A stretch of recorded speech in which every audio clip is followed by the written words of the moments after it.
What I am going to show you today is going to look and sound a lot like a conspiracy theory. And I've been told by my journalistic colleagues all across the country that I should not report it. That it's simply a machine glitch and not smoking gun evidence that the 2024 presidential election was hacked and given over to Donald Trump. Hey, look what happened. Is this crazy? And I will get to their critiques in detail a little later, but try as I might, I cannot look at this story and just dismiss it out of hand. Because what if this is the most important story of the last 2 years? The crack that shows that Trump was never the elected leader of the most important and powerful country on earth. At approximately 7:30 p.m. East Coast time, about a third of the way through this obscure election night live stream called Breaking Points, this graphic appeared on the screen. Now, unless you are a serious election wonk, this clip won't look like much. In fact, you should ignore what the hosts are saying, since that's not important. They're not even paying attention to what is showing on the screen. Instead, look at this. The live feed shows that Burke County, Florida is swinging hard for Donald Trump, with more than 3.4 million people who had voted for him, while Harris had only collected about 2.8 million. And the county still had another 4.4 million outstanding votes to go.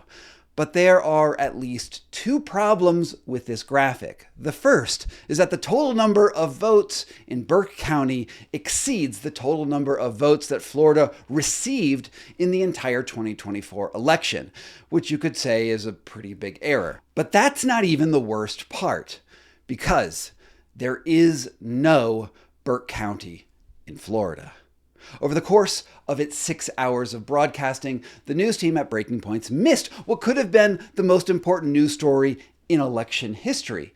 Because Burke County wasn't the only fake county that aired on their broadcast. That night, they also showed fake counties with huge number of votes in North Carolina, Michigan, and Pennsylvania, all swing states that ultimately determined the outcome of the election. About a week ago, a group of citizen journalists approached me with their analysis of this live stream and the live data provided by Decision Desk HQ. They believe that this is not just a random glitch, but proof of the exact methodology that a hacker used to manipulate election results however they wanted. And I don't think that I'd have gone down this road of questioning the 2024 election results if Trump himself hadn't intimated that this was exactly what he had done on stage with Elon Musk just a few days later. And he knows those computers better than anybody, all those computers, those vote-counting computers. And we ended up winning Pennsylvania like in a landslide, so it was pretty good. It was pretty good. So thank you to Elon. Or if a few months ago I hadn't interviewed one of the election security researchers who wrote an open letter to Kamala Harris asking her to delay conceding until it was clear that there had been no security breaches. The chair emeritus in computer sciences and engineering at University of South Carolina, Duncan Buell, was explicit that not only could a sophisticated hack actually flip votes, but if it did happen, there would be almost no fingerprints left behind. If the attacks were done by the really smart people, say Russia, Iran, China, probably the hack would erase itself on the way out the door and we would never know it was there. At best, he said that the only evidence we would see would be extremely minor. It would look like a glitch. How would you even know that one of these ballot marking devices was changing votes? I have seen, certainly with BMDs and with the previous ones, is the calibration gets wrong and the poll worker simply closes the lid and calls for tech support. And they come in and they do tech support. But the idea that there's been a real hack is kind of way down on the list. And of course, Elon Musk himself said in the run-up to 2024 that hacking voting computers was relatively easy. I'm a technologist. I know a lot about computers. And I'm like, the last thing I would do is trust a computer program. Because it's just too easy to hack. It's too easy to add just one line. The people who approached me suggested that the fake counties I briefly showed in this live stream were the sort of small glitches that Buell predicted might appear as evidence that someone had manipulated the vote counting software. In their view, the software would be altered in order to create fake counties that would act as banks for massive numbers of fake votes during the live election that would then be added to different real county results to ensure that the state went to Trump. And as you're probably aware, about 70% of all voting in America happens on hand-marked paper ballots. Just under a quarter of voters use electronic voting machines that offer paper receipts, and a mere 7% of votes exist in pure electronic form. While the paper trail is an important security feature, 100% of all votes eventually end up as digital records, with the vast majority of those hand-marked ballots counted by electronic tabulators with their own proprietary software.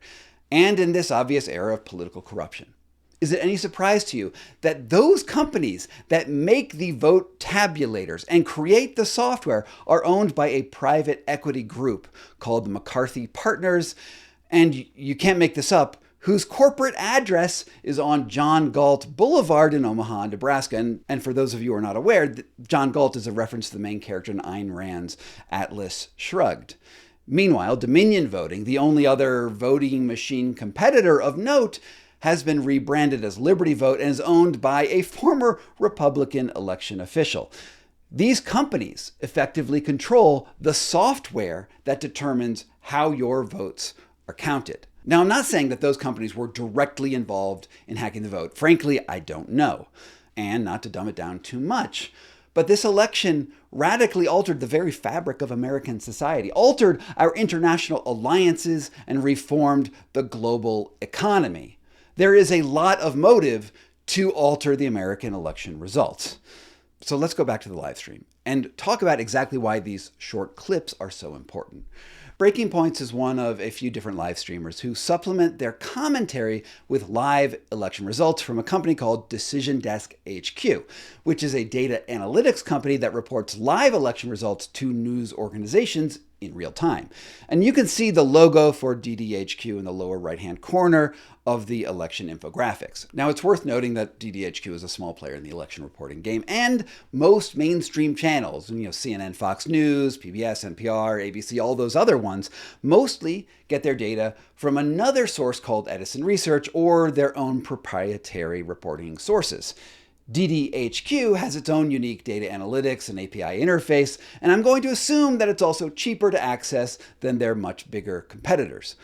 But what sets it apart from those competitors is that it actually updates its API up to 40 times an hour. Both Edison and DDHQ collect their live reporting from electronic systems run by state and private companies, as well as live people on the ground in county offices taking pictures of vote totals as they show up on cork boards in the home and the back office. Now, on election day, everything is chaotic. There are new tallies constantly being updated and revised all night, which is why it's possible to have 8 hours of live stream election coverage with newscasters trying to fill the time between updates, and it's not unusual at all to have errors and incorrect numbers and updates as honest news professionals and data brokers try to pull off a Herculean data task off in real time, which is why it's important to try to understand where these errors and glitches may have come from. Now, I reached out to several people at DDHQ while reporting the story, showing them screenshots of the weird infographics. And not one person at the company got back to me to explain why this data was on the screen. Jeffrey Skelly, I'm looking right at you. Maybe they just don't want any information released at all. They could dispel this whole story by just saying, look, this was part of our testing software and we made an error along the way, oopsie daisy. But my guess is that they wouldn't have an answer if that data was coming from an upstream data source that their API automatically sucked up and spit out. And this is why Burke County and a few other counties that they collected are so important.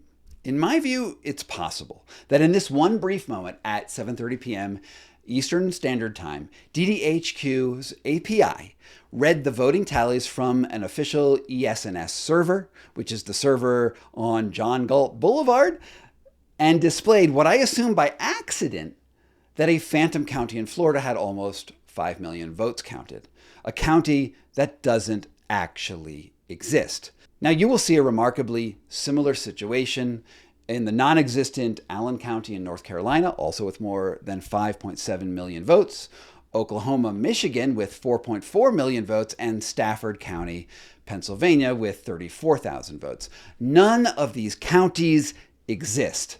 Though there is a Burke County, Georgia, and an Allen County, Indiana, but they don't have anywhere near as the number of voters that were listed on screen. Now, while it's possible that these are just random glitches, these errors only happen in places that DDHQ had already predicted were swing states.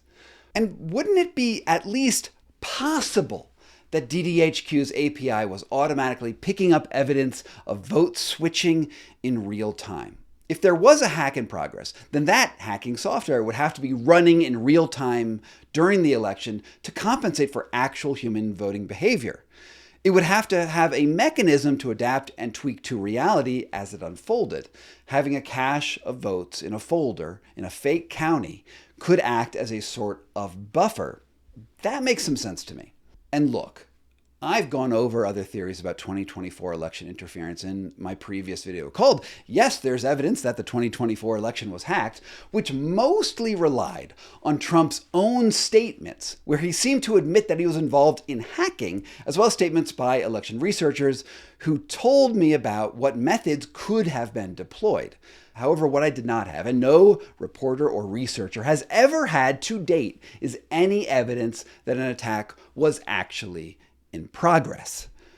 What we have known for ages is that hacking is possible, that politicians have manipulated votes in the past by literally stuffing ballot boxes, and more recently, transparently redistricting the vote in order to deny the will of the voters in their state elections. The main objection to any theory of election hacking through computer wizardry is that election systems are so complex and they vary from state to state that it would be monumentally difficult to actually pull off. Indeed, the effort maybe would cost billions of dollars and require a lot of their organization and secrecy. And yet, election researchers have also shown that every electronic system that we've created so far, whether it's storing votes on SD cards or air-gapped machines or other seemingly secure options, has decidedly not proven impenetrable. But don't take that from me. Take that from the election security researcher Alex Halderman as he testified in front of Congress in 2017. I know America's voting machines are vulnerable because my colleagues and I have hacked them repeatedly as part of a decade of research studying the technology that operates elections and learning how to make it stronger. We've created attacks that can spread from machine to machine like a computer virus and silently change election outcomes. We've studied touchscreen and optical scan systems, and in every single case, we've found ways for attackers to sabotage machines and to steal votes. These capabilities are certainly within reach for America's enemies. So what are we actually seeing with these strange phantom counties? The one thing that is absolutely clear is that the API displayed fake counties in swing states. The data was processed by DDHQ's model in some way, and it was not a graphics error from this live streamer. Someone, somewhere, entered in voting tallies that heavily favored Trump. And since these are fake counties, those are fake votes. Also, they literally typed in the name of these fake counties into that Excel spreadsheet or wherever this data is stored. The only real question is whether those fake votes ended up being counted in some way or another in statewide totals. And to this, I have to say, all right, we don't really know, because any attempt to actually dig into that data was stopped in its tracks the minute that Kamala Harris conceded. Think about it. Well, in theory, our electoral systems allow several months for counties to coordinate and examine their voting totals, even running statistical analysis in about half of American swing states on their votes to prove mathematically that there wasn't manipulation. But the reality is that the losing candidate almost always concedes the very next day. We must accept the results of this election.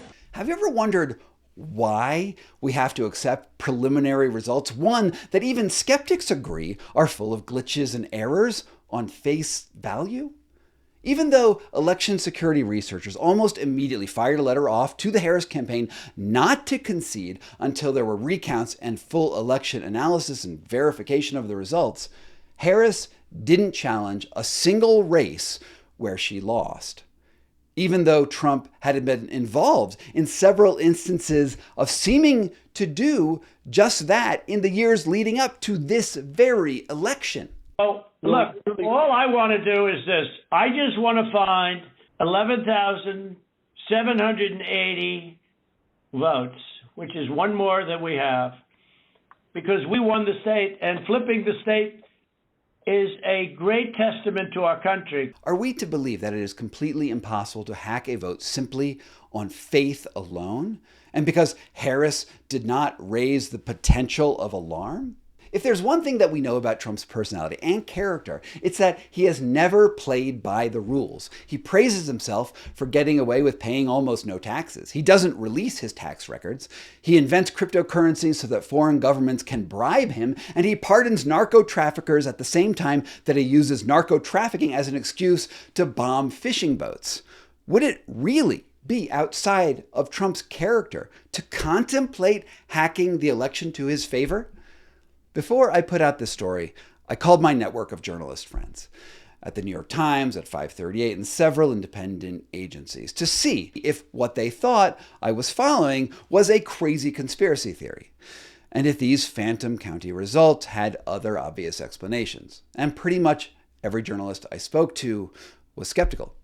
They didn't want me to use their names or put them on the record, but they told me variously that the election infrastructure is both analog and digital and goes through many hands before results finally get reported. And even if someone did hack one place in the system, someone else would surely catch it and notice a discrepancy. Fake counties in these swing states might just be old data that the API picked up from like a pre-election test that was never meant to air and was certainly not included in voting totals. And yet DDHQ never responded to a single request that I made them. But I do take their skepticism seriously. My wife volunteers at elections and has told me from the inside time and again how insanely complicated and secure Colorado's voting security actually is. I mean, last election she worked on signature verification on mail-in ballots, and the level of complexity and the data that the software has on each voter is truly impressive. Votes are absolutely counted accurately, at least at her level. But I also think that it is not impossible to interfere with even secure-looking elections. I do not believe that even hawk-eyed election monitors would inevitably locate evidence of a hack if it happened. Instead, I think that it's just as likely that a sophisticated hack could hide in the chaos of election night just as reliably as that chaos of election night is also supposed to be a prophylactic against hacking. What I know for sure, though, is that there is a collective inertia against believing that an election could be tampered with, because there's reputational harm that comes with raising questions. It is indeed totally possible that someone who finds discrepancies in data looks for any excuse not to report it and not to sound alarms. But even if alarms do go off, how likely is it that anyone in the government actually changes the results of a vote? In fact, in American history, there have been 0 instances that I'm aware of anyway, where an American politician has been removed from office for voting fraud. And this includes Lyndon B. Johnson and Kennedy, who both had credible evidence of ballot stuffing, with cases that even went to the Supreme Court. But the Supreme Court said, well, he's already in office, so I guess we'll let them stay. Both served out incredibly successful political careers. So just maybe, all a hack needs to be successful is to succeed on that opening night when the perception of a winning is in front of the entire American public. Given that, do you think it's impossible that the fake counties showed at 7:30 p.m. really had nothing to do with a hack? That they were a glitch all along? And even if the skeptics are right, and that this is a glitch, wouldn't it make sense to invest heavily into chasing down every possible election issue that throws results into question, instead of trusting on blind faith that the system is perfect? The fate of the global economy is at stake with every American election. Meanwhile, every state actor and mega corporation has incentive to tilt the game to its favor. In the 2024 presidential election, candidates spent $1.9 billion on campaigning. There was a further $1.9 billion spent in dark money super PACs. Elon Musk alone spent $290 million, and he later went on to reap billions in government contracts. And think about that. What is a harder engineering project? Sending a rocket to Mars or monkeying with some variously complex software? Indeed, after the election, the government of Qatar gave Trump an airplane worth almost $1 billion. There is clearly enough money at stake to create a world-class attack that cannot be traced, even if it costs $1 billion to do so. Shouldn't we be prepared to expect that someone, somewhere, even if it's not Trump himself, would attempt to steal America's election rather than just pretending that it is impossible? And that's all I have to say about fake counties for right now. If you want to dive deeper into the irregularities of the 2024 election and the upcoming midterms, I'd suggest you take a look at this election playlist that I put together on YouTube. And for people who support this kind of fiercely independent journalism, sign up for my free Substack newsletter and consider upgrading to a premium membership. I appreciate all of you who are already there for me and for this journalism. You are what make this possible. From Fox Post Inc. in Denver, Colorado, this was Scott Carney Investigates. Thank you so much to my supporters here on Patreon and on Substack and even on YouTube who make this work possible. It means the world to me that you're here. And if you want to get your name on the honor roll, all you need to do is sign up at the links down below. From Fox to Post Inc. in Denver, Colorado, this was Scott Carney Investigates.